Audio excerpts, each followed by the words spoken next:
Some call them lunchtime lifesavers.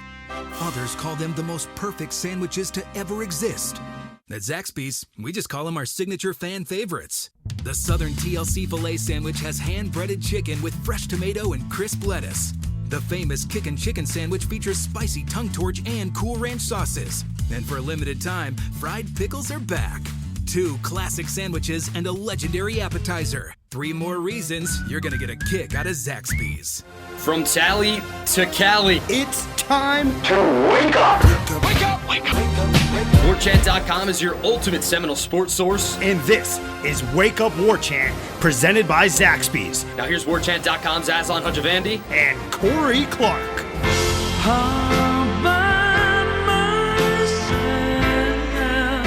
Wake up!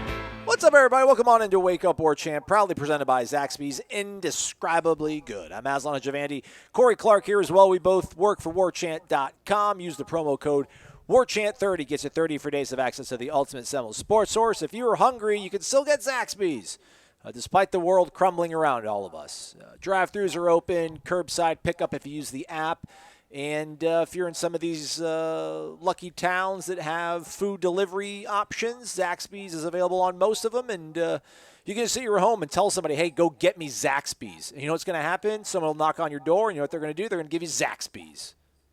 It's not that bad. You know, imagine if this was like 1989 and we were dealing with all this. Remember, what if COVID-19 showed up in 1999, Corey? It would not be as cushy as we got it now. You're right. And also, if you do use those services to have people deliver food to your house, tip them generously. That's a real service they're doing for us, so we don't have to go out and do it ourselves. So, you know, tip maybe more than 5 or 10%. Okay. That'd be my advice. Okay, I can endorse that. Over on Warchant.com, there were some discussions. I'm not involved in these discussions. I just hear them tangentially. That Corey had some ideas. He hinted at it in a previous episode about what if this basketball team actually made the tournament? Well, in Corey's world, they're fresh off a victory over 15-seeded Belmont. Still don't agree with the seeding, but it is what it is. And, I thought it was going to be a little bit, I don't want to say cheesy because it's Corey, and what Corey does is always top-notch, even if it's not the best idea. It's always executed with the best intention. But I had a couple, legitimate LOLs by myself in quarantine. Or not quarantine because I'm fine. I'm self-isolated.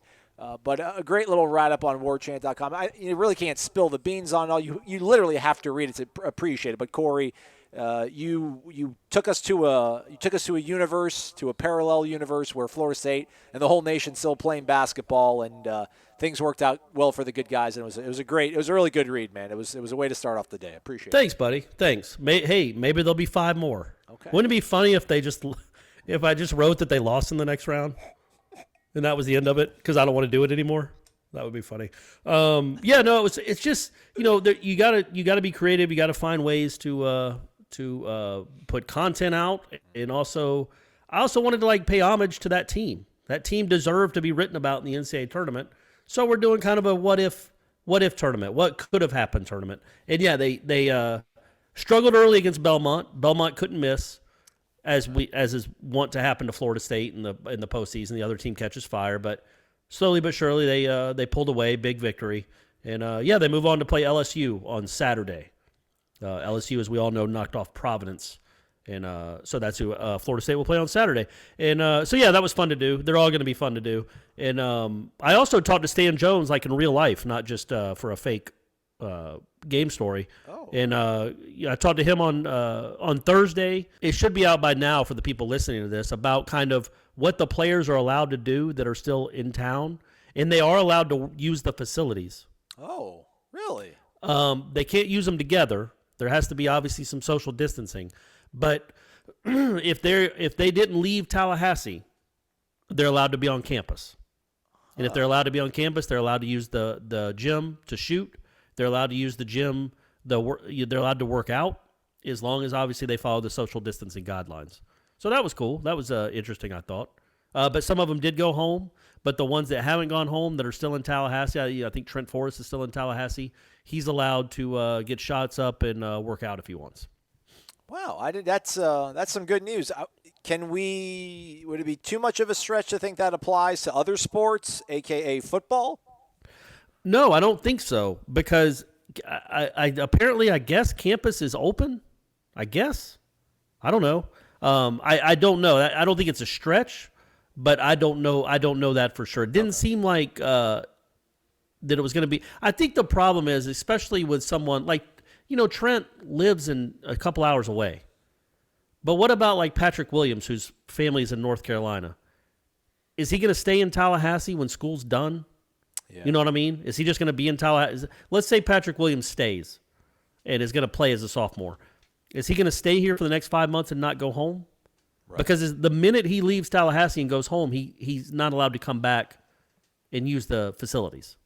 We just can't wink, wink, nod, nod, let him go home because he's a big deal and be like, oh, yeah, he never left. He's been here the whole time. Yeah, I mean, yeah, you could do all that. You could do all that stuff. Yeah, so anyway, I thought that he had some pretty interesting stuff to say, Stan did, just about the way the season ended.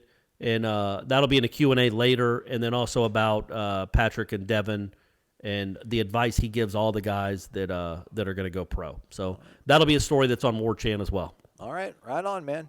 So we've got a bunch of questions to get back to from the Renegade Express. We appreciate everybody pinching in and pitching in or pinching in. I think it's pitching. Okay, pitching. Come on. Well, it's like I'm here to help out in a pinch. Oh well, yeah, that's true. And that's weird too. What does that even mean? To help in a pinch? Well, if you're in a tight spot, I'm here to help. Yeah, I guess that makes sense. Oh, you're in a pinch. Yeah, you're in a tight spot. You're in a bind. Okay, yeah, that makes sense. Not sure where we ended off, but I think we're going to pick it up here. EZ Knowles fan 74 joined March 8th, 2019. Thanks, man. Stick in there with us. You joined and then the world collapsed, but it's okay. It's not your fault. Stick around. It's going to be worth it. We promise. He says, "Wake up, fellas. Has anyone ever wondered why the spear is on the practice helmet? You think that the coach would take them off and let the players earn them. So what are your thoughts on this one? And maybe you guys could bring this up to Coach Norvell on the next interview. Love the podcast. Go Knowles!" Well, I think they already have that whole theories in practice with the tomahawks on the back, right? Yeah, well, they've never given tomahawks away. Yeah, well, you got to earn those in a game or in the classroom. Oh, so he's saying you could earn the spear in practice? Yeah, you shouldn't. Yeah, I mean, at least not day one. Like, everyone should have a gold helmet. Maybe after a week or two, it's like, all right, you've done I good see. enough. Yeah, and that reminds me, back in the 90s, the Charlie Ward days, I'm pretty sure a lot of those guys practiced in just gold helmets. They didn't have the spear on them. Yeah. So, yeah, maybe they go back to that. I guess that's a good way to do it, or make them wear orange jerseys. There's, hey, I got an idea. How about only like the guys that really, really play well and earn it can get single digits? I don't know. Sounds kind of hokey. I think it would work. Right. I think it would work. Okay. It worked on Naquan. That's true. Good point. We'll see. We'll run it by Mike Norvell. Yeah, we'll see if everyone's got their measuring stick of things, and the color jersey seems to be what they're doing, but. Yeah, you don't want to maybe give these equipment managers so much work. Like, hey, boss, am I supposed to take the spear off him? He was a minute late. Do I got to put it back on? So there might be some logistical problems with that as well. Benzos on Saturday. Oh, let me interject real quick. I mentioned at the end of the last podcast, and Corey's going to be busy doing like a all-time 64 bracket with Gene, I think. Mm-hmm. So this might cross paths, cross swords, what have you. But the plan next week, because gosh knows what we're going to talk about if you guys don't give us the questions on Renegade Express, is I think Corey and I were going to spend part of one day on the pod, just kind of we're going to be GMs. We're going to make an 85-man roster scholarship of all-time Florida State players, but in the context of having to play a game in the 2020 season. So spoiler alert, love you, Ron Sellers. I don't know if you're going to make it. If we're going to figure out first day how many guys we're going to carry at each position. I think quarterback something like 3? I can't imagine us taking more than 3 quarterbacks. Are you going to push for 4? No, I think 3's good, and I think we know who the 3 will be. Right. But I feel like that won't even be much of a discussion. But we're going to do the depth chart. We're going to do first team, second team, third team. So one day we'll actually sit down and figure out what we're going to do position by position in terms of the numbers, and then we'll roll out a third team in one episode. The next episode we'll roll out the second team, and then we'll do our first team, all 85. And now I don't know if we're going to do if I'm going to have my own, or if Corey's going to have his own, or if we're going to arm wrestle and flip a coin and settle on a Wake Up Warchant official all-time 85. But we'll definitely, hopefully, leave things open for you folks to also give us some suggestions in terms of maybe you don't agree with the numbers we're taking. Maybe you want more defensive tackles than we're going to carry. But we'll see how it goes. That's the one position I think that's going to be tough, just in terms of wealth, like embarrassment of riches. Like, I don't know, like if we carry 18 offensive linemen or something crazy, I don't know, like 16, like who's going to be the 16th guy that we would take on the roster. But I think like defensive tackle, we're going to hurt people's feelings. There's going to be some guys that we're not going to be able to take that are alive. Well, yeah, I mean, you're talking about like leaving off like a Darnell Dockett or a Travis Johnson or a Jernigan, Corey Simon. I mean, there's a lot of really, really good ones. They all can't make the first six. See, I think I take Doc. I think I take Doc and maybe not Travis. I take Doc over Corey Simon. I mean, I know he's got a ring, but I think I take Doc over Corey Simon. Oh, man, Corey Simon was a really good player, man. And then you also got Bunkley in there. You got Ron Simmons in there. Yeah, man. There's some hosses. Yeah. So yeah, I think 15 offensive linemen. I guess we're gonna have if we're gonna have three. I don't know. 3 teams. I don't know, Corey. We're gonna have to figure it out. We're gonna figure out what we're gonna carry. So we're not gonna have a straight third team necessarily. Right. Okay. All right. Yeah. Well. So yeah, we're definitely only gonna have 3 quarterbacks. I think for the sake of it being Florida State, we're probably gonna have 2 kickers. I was thinking at least 3. I mean, in the context, if we're a 2020 football team, and now we're going up against the all-time team from Georgia and Alabama and everybody, so we got to put the best guys on this roster. So we have to kind of realize that we're doing that context. And yeah, I mean, I don't know. I think we still need to carry like 3 kickers. We can have we probably have one guy that can flex. I don't want to keep giving spoilers away, but we could probably have a guy that could flex, that could do both punting and place kicking. Okay. But I would imagine like one place kicker, one punter, and then a flex guy. But and then we're going to have to figure out who our punt returner is. Yeah. So these are all things we'll figure out together as a family. Leave your suggestions. All right, good. On Twitter, tweet at us, post on them on Tribal Council. You know how it goes. Anyhow, back to the questions. Benzos on Saturday. Wake up, my guys. I'm not going to pile on about the fact our basketball season's over, but I really wanted to mention something I've never felt in my life until last week. I feel bad for Clemson. Obviously, I'm biased, and I think we win in the quarterfinals, but I also think Clemson felt confident in the fact they had wins over 5 of the top 6 ACC teams. This was their opportunity to make a run, and that's what March Madness is all about. LOL, just kidding.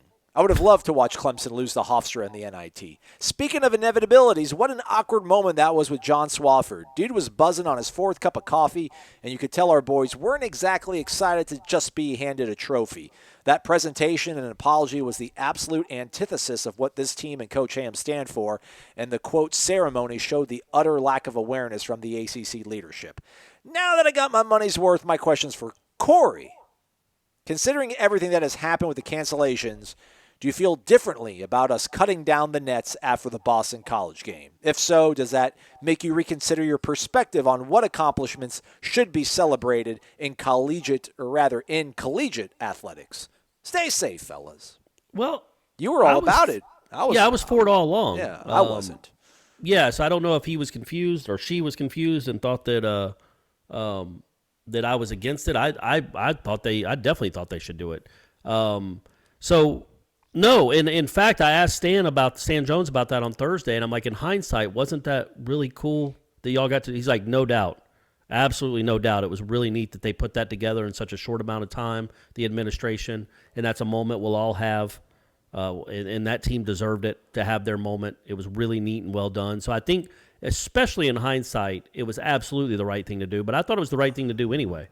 Yeah. Like, I mean, I get that the tournament champion is considered the champion of a conference, but you go again. You won a league over 20 games. It's a 20-game schedule, and you had the best record over those 20 games, and played a harder record than the teams that finished right behind you, or a harder schedule. I'm sorry. So that should be celebrated more than getting hot for 3 days in March, in my opinion. But anyway, so yeah, I have no problem with them cutting down the nets. And in fact, it was funny he brought up the Swafford Trophy celebration. I talked to Stan about that too, and he said that was obviously very bizarre and it was awkward. And he's like, I could tell in those players' faces on Wednesday night when we had our last scout meeting, our last team meeting, that they were focused and really dialed in. And I loved their energy, and I loved their focus. And I know that, and he's like, I know that they wanted to get Clemson back because they had they had added one of the numbers to the right of that dash in our record, and the players really wanted to make up for that. They were really geared up and excited. And before the game in the locker room, they were focused, laser focused. And he's like, I could tell that they had pushed the celebration behind them and were laser focused on going out and trying to win that championship. And so I thought that was interesting too. And he's like, yeah, he goes, they had a hard time smiling because they are competitors and they wanted to go out and earn it. They didn't want it to be given to them. And, they posed for the pictures because they were asked to, but they felt bad. They didn't even really want to celebrate in the locker room. None of them really wanted to pick up the trophy because it didn't resonate with them. It will. I mean, they didn't earn that trophy, but they earned the regular season trophy, and that's a big deal. Mad AMCZ, this one's a little bit dated. He was asking us about Tom Brady, Jameis Winston. Where does Jameis end up? It's kind of every day. It fluctuates. By the way, San Diego's quarterback is Tyrod Taylor. I'd take Jameis over him. I think the latest thing now is, while we record the show, is possibly Jameis backing up Dwayne Haskins, Washington. That's really? Come on. I think that might be good. I think like Ron Rivera, because he's like a defensive-minded guy, would just – but hey, listen, dude. Stop turning the ball over, okay? Hey, seriously. Stop it. Yeah, why didn't Arians or Lovie Smith or Cutter ever tell Jameis that? No, they're like, hey, keep going out there. Were they cool with it? No risk it, no biscuit. No risk it, no biscuit. You know? Right, exactly right. But yeah. By the way, he led the NFL. I think I said he was second last year in passing yards. No, the 5,000, whatever he had, was number one. I mean, it was like this. I thought it's like the fourth or fifth highest total in NFL history. Did he throw 7 pick sixes, or is that his career mark?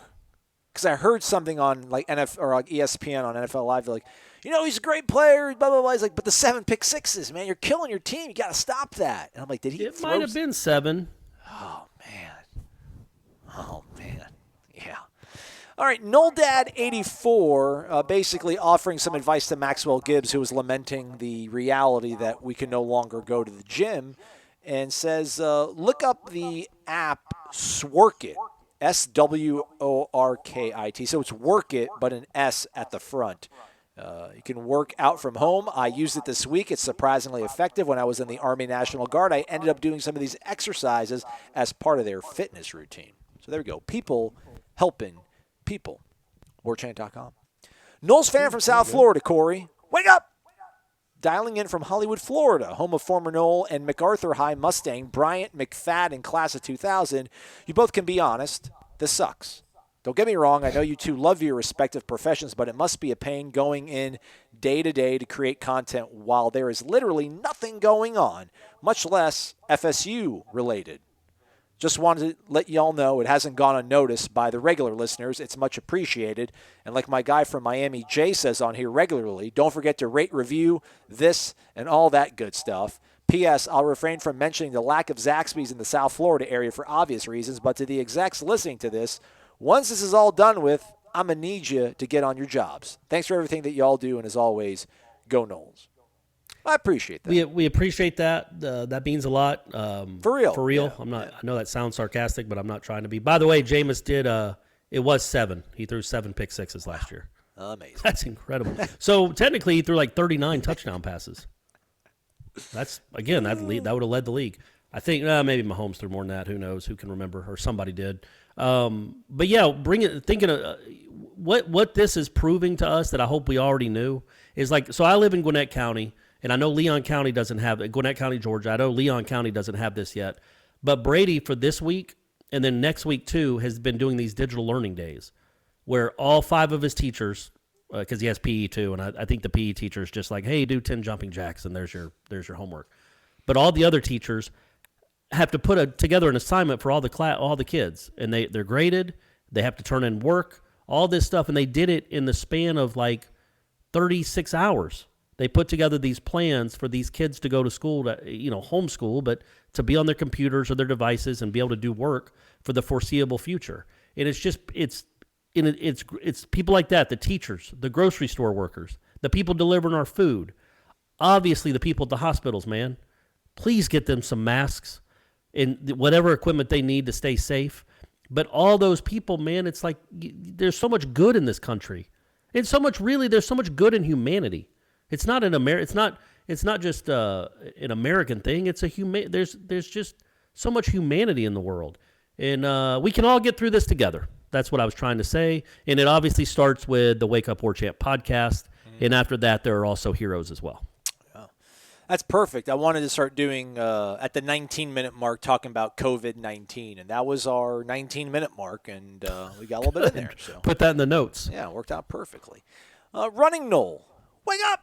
Just wanted to chime in, say I'm heartbroken over all the cancellations, but we got to do what we got to do. So glad I was able to get to Hogtown 2 days in a row for baseball and softball. Shout out to Clemson for staying in the arena and applauding in that awkward moment when John Swafford presented our Knolls with that ACC championship trophy. That was cool, by the way. Class. Good for them for doing that. That really was. I did like that. That was cool to see. Aslan, the one shining moment is a masterpiece. It made me cry. Thanks to you both and the rest of Warchant for making the best of this unprecedented situation. Well, thanks. Thanks, Aunt Deb. Appreciate you. Running Knoll. She's the best. WB Bannatyne, or W. Bannatyne. I think he corrected me. It's a gentleman with his wife, unconquered, geofilter. It looks like they're at a game. I don't know what game, but I think I thought it was like WB and then Bannatyne, but it's just W. Bannatyne, and I'm rambling. Anyhow, wake up! What are your most memorable moments in FSU history that you were in attendance for? He gave us two. Corey, his was football was 90. Weldon to Dawsey, 76-yard touchdown, second play of the game versus the Gators. Basketball, 86, Bama in a Pac-TL CCC. Pee Wee Barber to Raleigh Choice at the buzzer, 1-point win. Old school, I like it. Little trivia about the 90 game to Dawsey. It was the same play they had used the year before with Peter Tom Willis for a long touchdown against Florida. And this time, the cornerback that they beat was a guy named Richard Fain, who you might not have heard of. I have not. I'm a goofball, so I've heard of him and I remember the name. But he was a high school teammate of Dion. He was actually a really good player. I think he was an All-American. But he was a really good player, and I think he might have played in the league. He was definitely drafted. And they beat him on an out-and-up with Dawsey. And the guy's name was Richard Fain. He was from Fort Myers. I think he was one of Dion's high school teammates. And I'm pretty sure he's the one that gave Dion the nickname Primetime. Huh. When they were back in high school. Look at that. There you go. So that's something. Might drop it. I could be completely wrong. I might be making that up or conflating it with two or three different people. But anyway, Dawsey went for 70 whatever yards on the first play. Casey Weldon. That was really loud. I was there that night. Amp Lee was awesome that night too. I want to flip this and talk about what was like the worst moment I was in. Don't be that guy. Let's keep it positive. The best one I guess the national championship game, right? But again, I've said it so many times, I really couldn't even enjoy because it was in the balance the whole damn time. I was like, we're just going to smoke them. It was just going to be an absolute massacre, and I was going to be able to enjoy it from start to finish. But no, it was nerve-wracking. I was so emotionally spent. I don't know. I just never was able to really kind of enjoy it. I almost feel like a woman, the miracle of life. It's such a painful, arduous process. You really can't enjoy it. And then afterwards, you're like, what the hell just happened? I thought you were going to be like a woman as far as like trying to choose her favorite kid. No. Okay. No. Right. Just there's a lot of pain and anguish. I'll say, I think 2003, Rick Sassam beating Florida all the time. I'll never take it for granted. I don't care who Jimbo beat. That's a large reason why the loyalty still lies with me, is that he handled that team year in and year out. I appreciate that. So to beat them in their own house in that fashion is just, it's a remarkable feeling. Secondarily with sports, I was here 2002 to 5, and we beat North Carolina and Duke, I think, in 1 year, both of them. And I was at both games. But God, none of them really stand out. I think the other one might have been Wake Forest with Chris Paul. Okay. Where you rushed the court. I know there were 2 court rushings in 1 year. Yeah, I was there for both of them. I didn't rush the court, though. I was all the way up in the nosebleeds drinking, like a grown-up. Right. Being a college student is what you were being. Yeah. So, hey, by the way, shout out to all the college kids that invaded our state and are just breathing and laying and greasing up each other on the beaches. We're out of minute 19. No more COVID-19. Oh, sorry. It bothered me that all the people on Twitter were taking shots at Florida. And it's like, hey, man, most of these kids aren't from Florida. Right. Not a lot. I don't know how many Florida State kids are going to Panama City for spring break. They can go there in, September. But shout out to those kids. You're doing great work for everyone. Man, that's really hard for me to answer that question. Because you've been to 10,000 of these things. Real quick, basketball, I know it's such recency bias. When they beat Xavier in 18 in Nashville, because I was in the locker room when, Phil put I have that video still saved where Kofor puts the little sticker on the bracket, which is cool. That's what they started doing, I think, a few years ago, is they put the bracket in there, and then you get to advance over to the next one. So, once they beat Xavier, which was a 1 seed, what was that? What a great season! They beat Kevin Porter Jr. Kevin Porter Jr. is that his name, or Michael Porter? Michael Porter Jr. Yeah, from Mizzou. Kevin Porter's his brother. Yeah, which he hadn't played most of that season because he hurt his back in the first or second game. But they beat that team. They beat a number 1 seed. They beat Gonzaga. Gonzaga was a 1 seed as well, too, right? No, Gonzaga. No, because there's only 1 seed in the region. I think Gonzaga was a 3 or a 4. Okay. Yeah. Try to get too excited there. Yeah, that was a good run. But yeah, being in the locker room and seeing those guys celebrate to make it to the second weekend, that was pretty cool. I think, I'll be honest with you, man, and I know it's recency bias. It was really cool to be there for their run at the NCAA tournament. And I was there for a couple of the snare buzzer beaters. But, one of them was the Virginia Tech game where the final was 47-46. It was just gross. I mean, it was an awesome ending, but it was just gross. And then another one was a banked-in 3 against Clemson that didn't really matter because they didn't make the tournament that year anyway, and a few of them were like that. And I was also there when they won the ACC championship, and that was really cool. That was a really neat moment. Davis Dulkey's game was incredible. The Dulkey's game when they beat number 1 North Carolina or number 2 North Carolina by 33 points. It's nuts. But I think the Louisville game from this year, okay, those final 10, just the energy in the building for the final 10 minutes is something I think I'll always take with me. I'll always remember it. For basketball. For football, I've been blessed that I've been at all the big ones for literally the last 35 years. So whether it's beating Michigan in Ann Arbor, the national championship against beating Nebraska, plural chips. Yeah, I'm trying. The one that probably I remember the most fondly, weirdly, because they didn't end up winning it that year, but I think again it was the perfect time. It was right in my sweet spot as a fan. Was the 91 game at Michigan. It was number 1 versus number 3. We'd been there once before and lost in '86. I'm talking as my mindset back then as a fan. They were talking all kinds of noise. They had Desmond Howard, who was unbelievably good. Elvis For the people that Gerbach. don't know, he was awesome. Yeah. He was Peter Warwick. He was better than Peter Warwick, and I love Peter Warwick. Desmond Howard was unbelievable as a college football player because Michigan only throw the ball 12 times a game. It's not like they were winging it all over the field. He was incredible. And so you had Desmond Howard and Terrell Buckley, you had Marvin Jones and Elvis Gerbach, and 51-31 was and I just remember walking out of that stadium. It was such a beautiful day with my dad, how happy he was that this was finally going to be the year. Just an all-time great memory with my dad. Probably that's what makes it more special than anything. So I'll go with that one. All right. Was there any moment in 99 or 13 that you walked out thinking this was the year, like the way your father thought 91 was after the big house? Oh, after Clemson, certainly. I mean, I was kind of a little bit of a cynic going into Clemson. Hey, man, I'm not going to pick as good as they had been in recent weeks. Yeah. I don't know if you remember, but they handled Maryland pretty easily. As good as they had been, I was like, man, it's been so long since you won in Clemson. You got to prove it to me that you can go up there and do that. Right. But by the middle of the third quarter of the Clemson game, maybe the halftime, I was like, yeah, this is the best team in the country. Clemson was really good, and they just blasted them. We neutered them. So yeah, I think the Clemson game was when I knew for that team, and it was all just a matter of, is Oregon going to lose? Remember that? That was the discussion. It was awesome. It was but great. It's like, come on, man. What games are you watching, voters, that you would think that Oregon has to lose for this Florida State team to have to jump them? Are you kidding? Yeah. Look at the two teams. But anyway, so Oregon ended up losing to who they Stanford. Yeah, on a Thursday or Friday night. Yeah, that's right. They just gave up like 400 yards rushing. So that one for the 2013 season, and I'd say for 99, I mean from the start of the season, really. They had some ups and they had some struggles. They barely beat Georgia Tech. They barely beat Clemson. But you always knew they were the best team in the country. You just knew that at the end of the year, that 99 team, they had to go to Florida. Yeah. And back then, during the dynasty, when Florida and Florida State were that hung over everything. Absolutely. Like, no matter how good you were, you're like, yeah, that's great.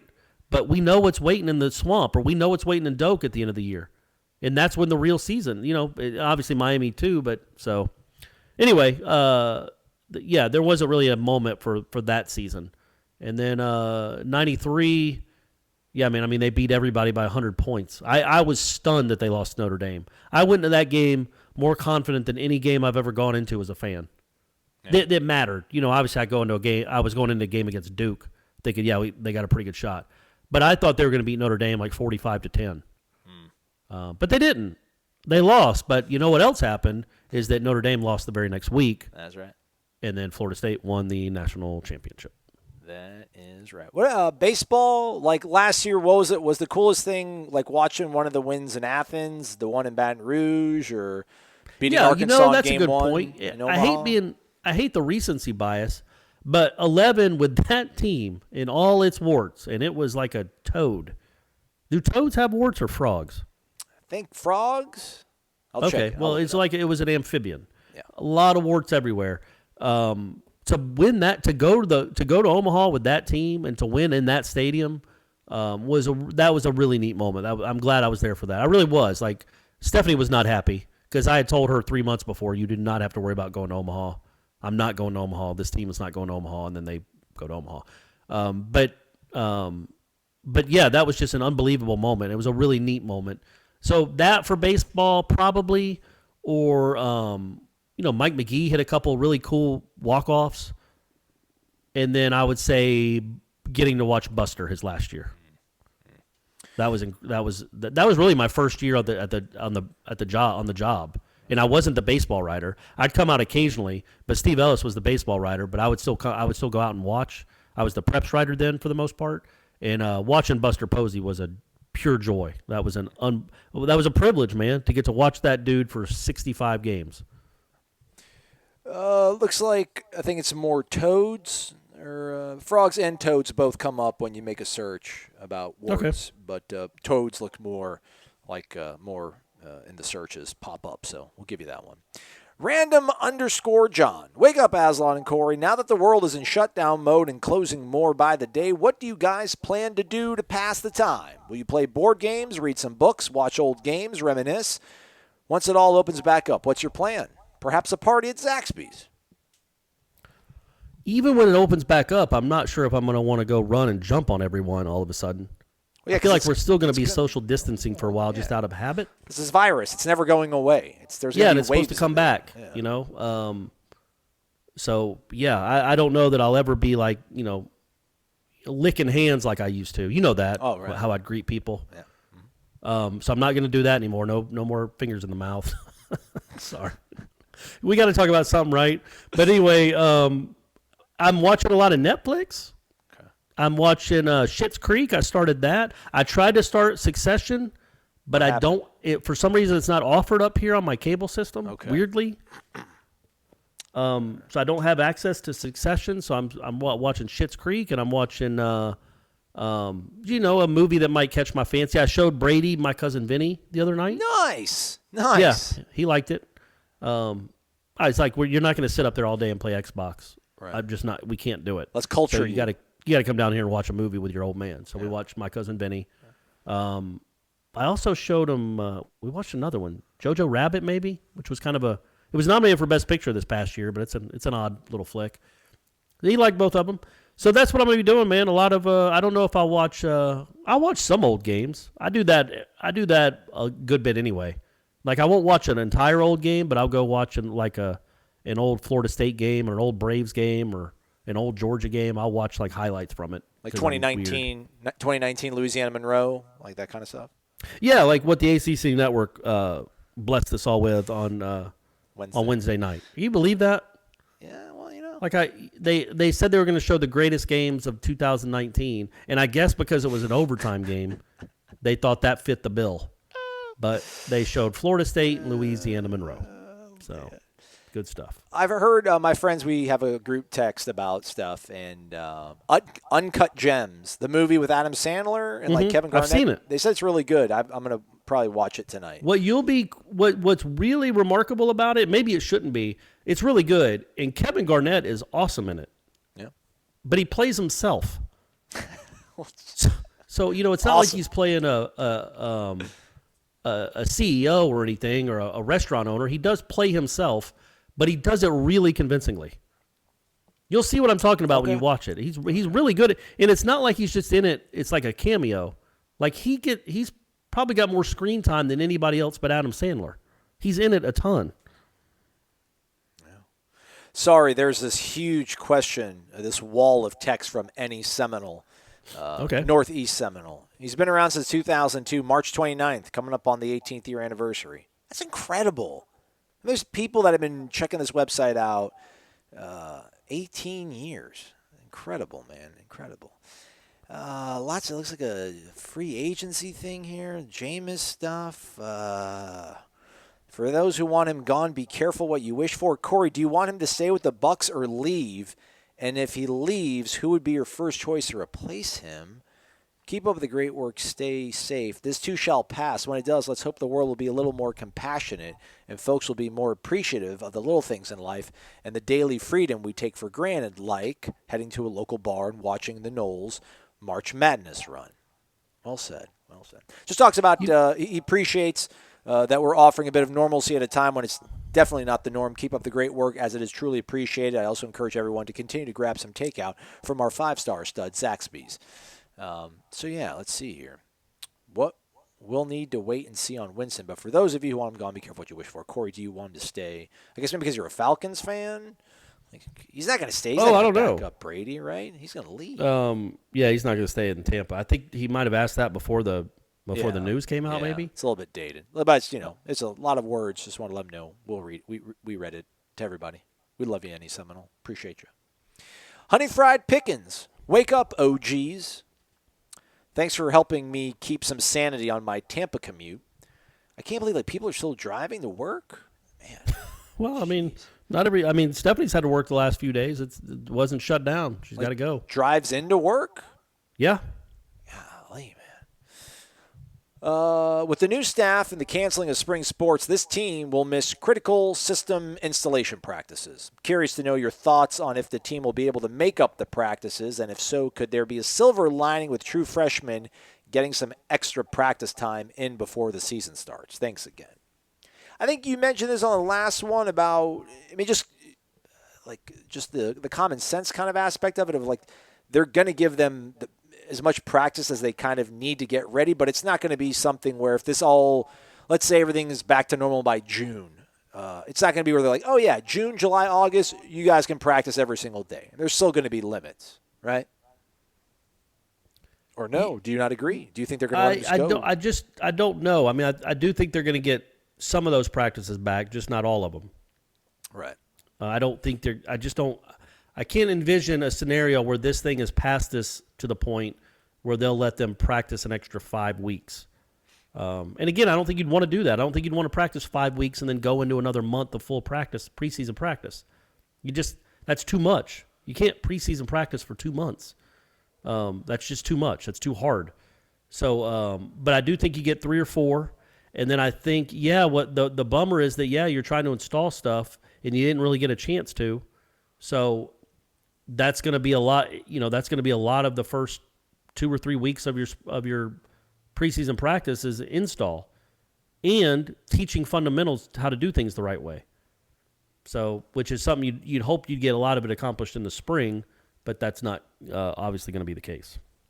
I was listening to my guy, Ryan Russillo. He had Ed Orgeron on his podcast and was talking about all this uncertainty. And Orgeron was saying that, like, yeah, they're not allowed to use the facilities or anything like that, but was kind of saying that so many of these guys have been practicing and preparing to be, a professional forever, that a lot of these guys, like I know Cam Akers, like in Mississippi, there's like one of those D1 facilities, those huge, warehouse combine. We do everything. We get you ready for baseball, football. But obviously not every player goes to that, but those places are around, and it sounds like a lot of players are kind of congregating and trying to get some work in there. But he did mention this, and I was kind of laughing. I kind of got a chuckle out of it. He was like, a lot of things are going to fall on the shoulders of a quarterback, because the quarterback can still organize something if he wants. Like James Blackman or Jordan Travis or Tate Rodemaker can get 5 guys and be like, hey, let's go run some routes. And let's stay kind of fresh, because like they got the playbook. They can go over the plays in the playbook and work on things. And like, imagine if we still had Kendall, and there's no playbook. Like, then what? Yeah, right. Then like what? All you need is a stick and some dirt. Like, all right, you go here on 3. So, all right. Speaking of Ed Orgeron, this comes from Raw Dog 2 G's and 1 at the end. Raw Dog 1. He's from Baton Rouge, it says. He's been around since 2006. This is only his 187th message. Okay. Hello, guys. Wake up! With all the new changes, I've been wondering about the support staff. How much bigger is the support staff? And if it is bigger, how much has that helped? And are the support staff members on this staff better than the ones from the last staff? Thanks, and go Knowles. But he spelled go, Cajun, Creole. You know how that goes. Yeah, the Polo Mafia is thick. There's a lot of them. A lot more, it seems like. Now, are they better? Yeah, as far as knowing how, it's still not as much as Alabama, but it's more than they had. Knowing if they're better than the previous, we don't know yet. We just don't. It would be unfair to say, yeah, absolutely they are. We don't have any proof of that. There are more of them, though, so that's certainly a plus. That's better than the alternative of having less. So I think they will get more out of their support staff this year, obviously. But I can't say for certain that, like, this guy's better than that guy, or these 3 guys are better than that dude. You know what I mean? It's just by sheer numbers, they're going to get more out of their support staff than they've been getting.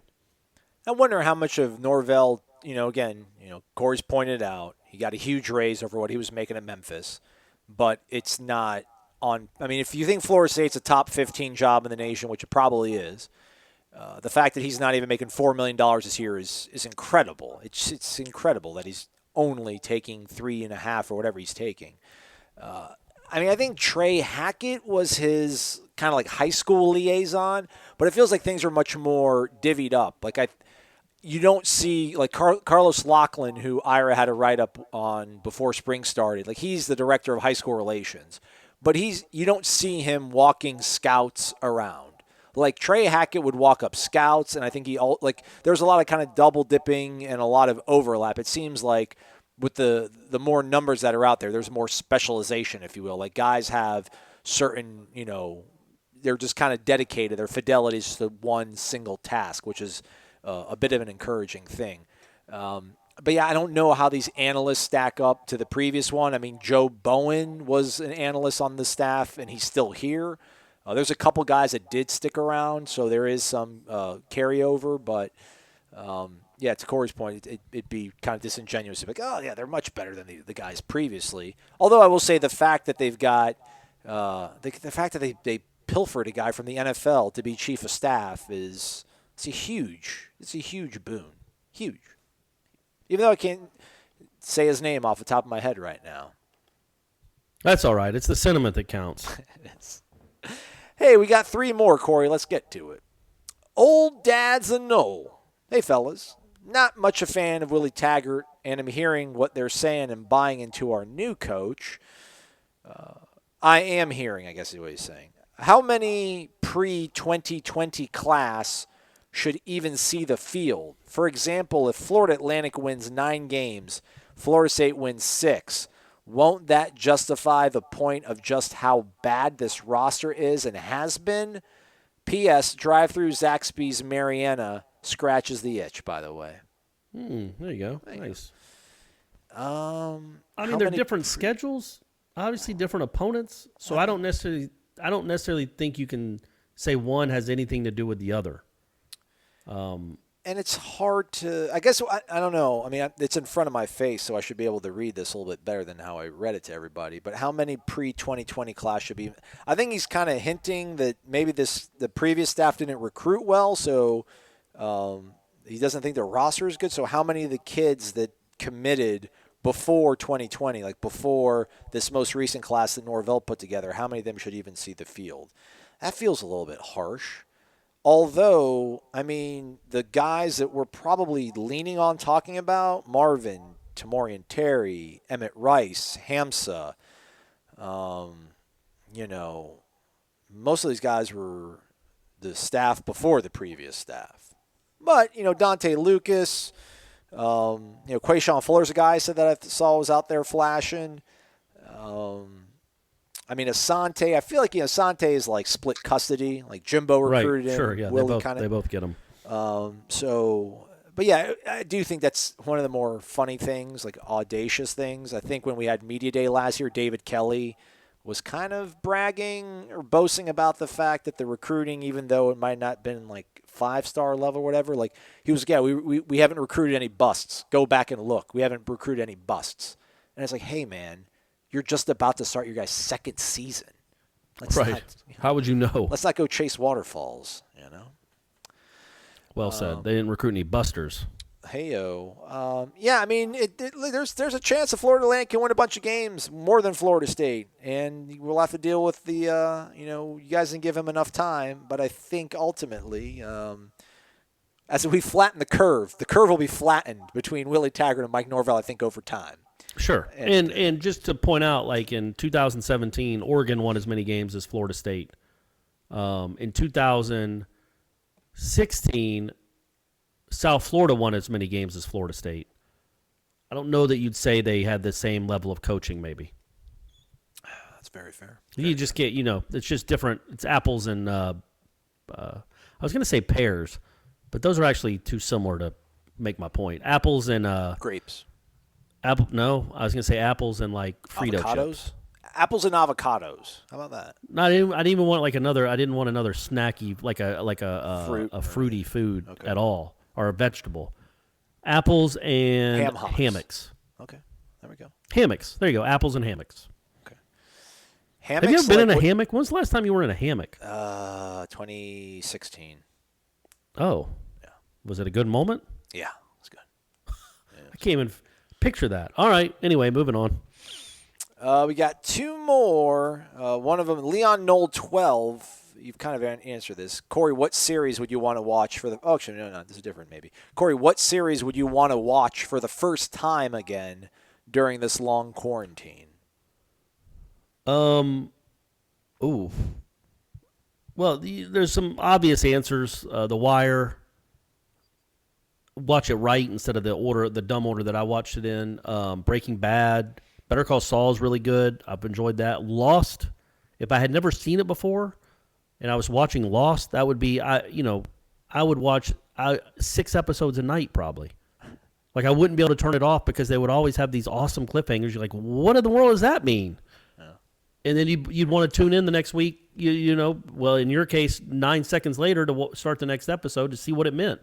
Who is that dude? What is that smoke? So Lost would be another one. That'd be right up there. And I guess, I don't know, man, The Office. I know people binge watch the tar out of that show, but I just feel like it's on. I see it enough in syndication that I don't ever feel the need to click on an actual episode. Right. But if I had never seen it before, I feel like I would run through that really quickly as well.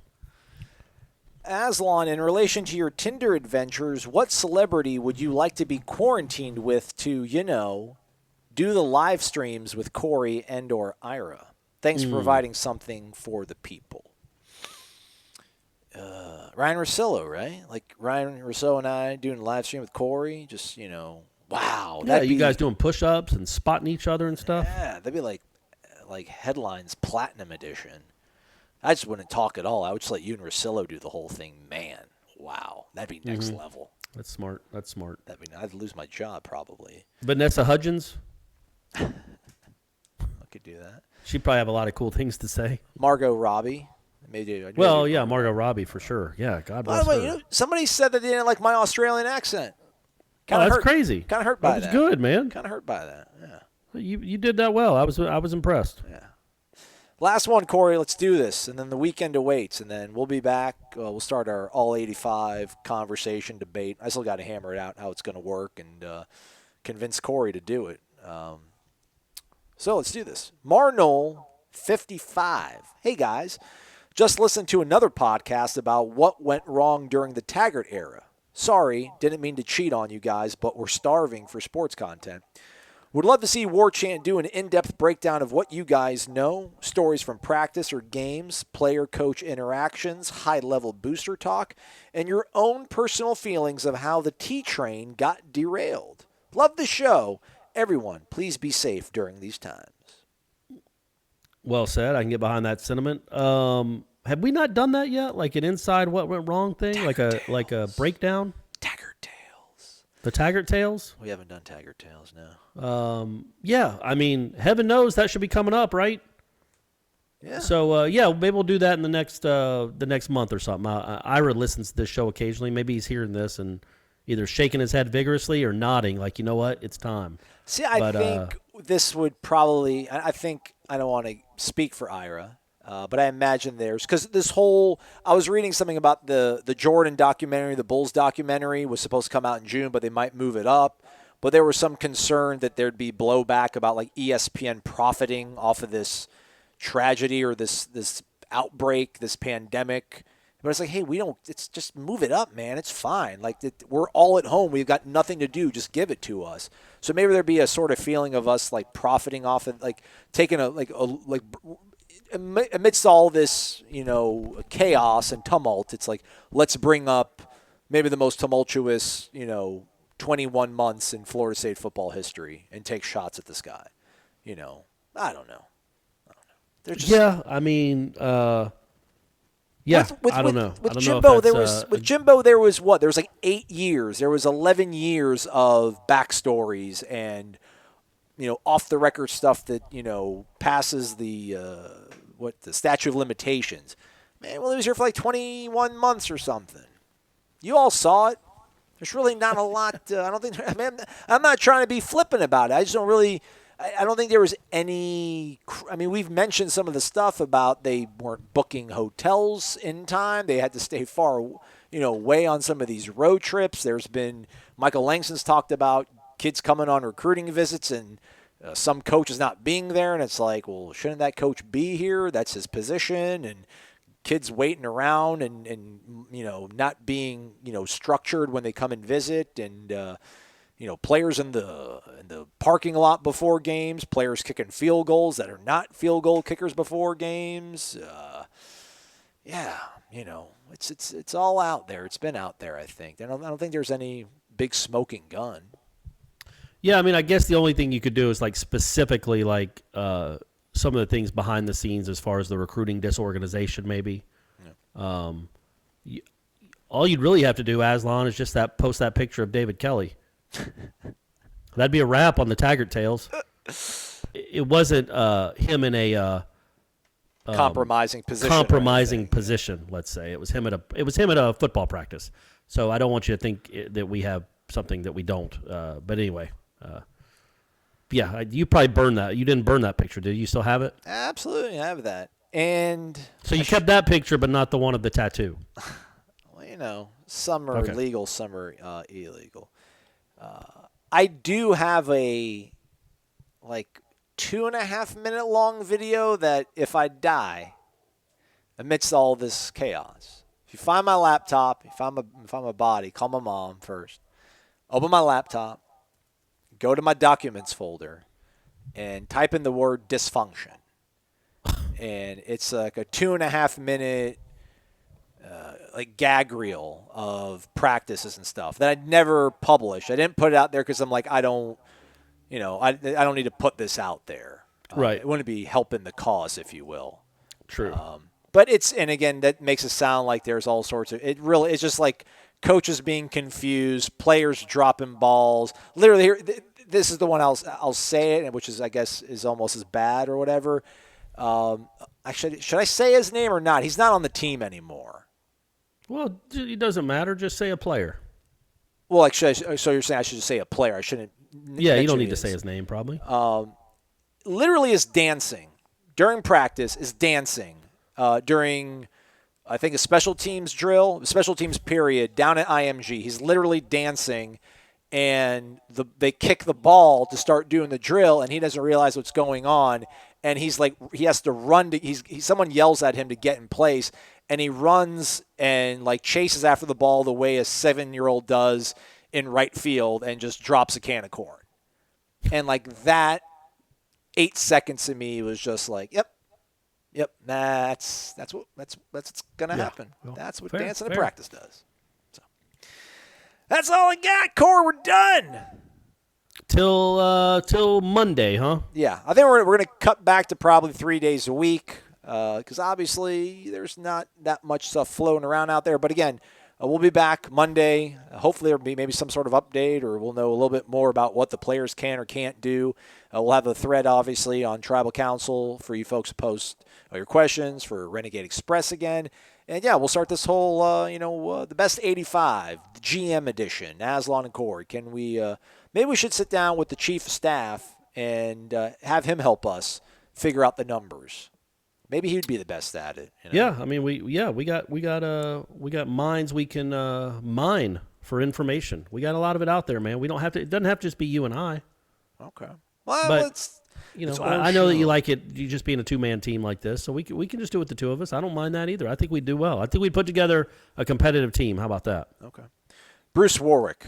He's the chief of staff. Didn't mean to. I knew it was Bruce. I didn't want to say Warwick, though. It's crazy. So everybody's always called Peter Warwick Dunn, and it's like, right. No, it's Warwick. And then now we finally have a have a Warwick. Finally. We now have a Warwick. There we go.